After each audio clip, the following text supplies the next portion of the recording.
Tech giant Byju has been sentenced to 6 months in jail by a Singapore court for contempt of court in a ruling that marks one of the most serious legal setbacks yet for the entrepreneur whose startup empire has rapidly unraveled over the past 2 years.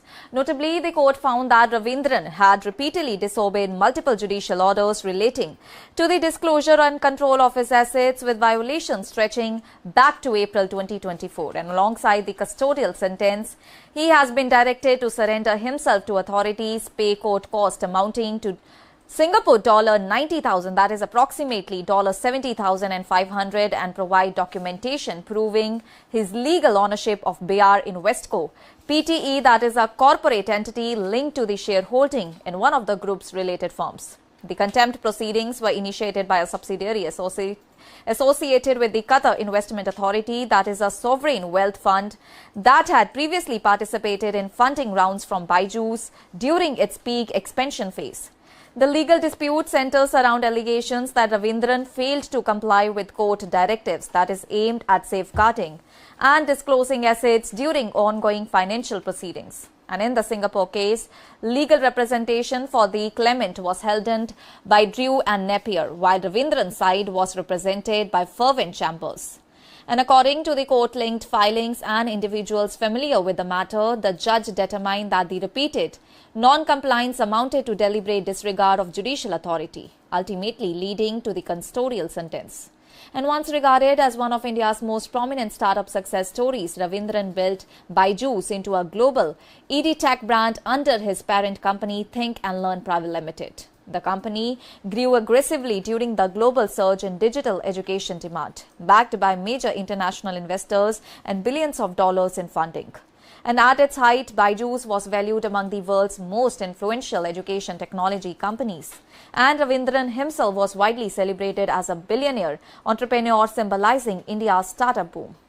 However, the company's fortunes began to reverse sharply amid concerns over aggressive acquisition strategies, mounting operational losses, governance questions, and rising debt obligations. The collapse of the company's financial stability triggered a wave of legal and financial disputes across multiple jurisdictions. Investors and lenders began initiating proceedings to recover funds, while the company faced layoffs, restructuring, and shrinking valuations. And one of the most significant financial controversies involved a $1.2 billion loan in the United States, which later soared, prompting lenders to pursue recovery actions and intensifying global scrutiny of the company's financial practices.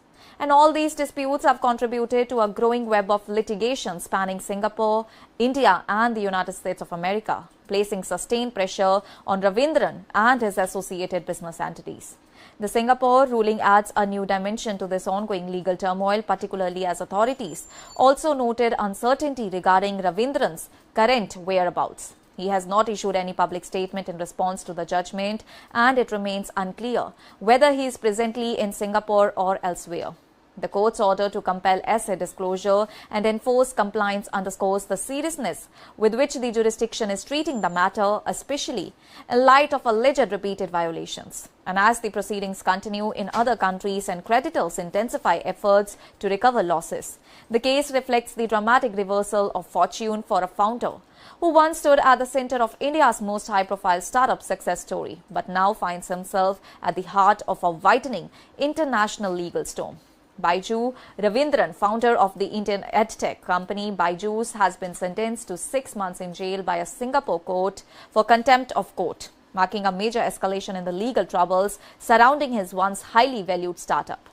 The court found that he had repeatedly ignored judicial orders related to the disclosure and management of his assets, with non-compliance dating back to April 2024. Along with the jail term, he has been ordered to surrender to authorities, that is, pay around Singapore dollar 90,000 in legal cost, and submit documents proving his ownership of Byju Investco Pte, a company that is linked to his broader business holdings. The contempt case was brought by a subsidiary connected to the Qatar Investment Authority, which had previously invested in Byju's. And the court proceedings involved allegations that Raveendran failed to comply with instructions that is meant to secure and disclose assets during ongoing financial disputes. And his legal team was represented by Fervent Chambers, while the claimant was represented by Drew and Napier. and once a celebrated billionaire and one of India's most prominent startup founders. Raveendran built Byju's into a global education technology leader. However, the company later faced a severe financial collapse, triggering layoffs, investor disputes, and multiple legal battles across jurisdictions. And among the most significant is a $1.2 billion loan default in the United States of America, where lenders are seeking to recover losses. And his current whereabouts remain unclear, and he has not publicly responded to the ruling as of now. That's all for now. Stay tuned to the Savera for more updates. Do like, comment, and subscribe to the channel.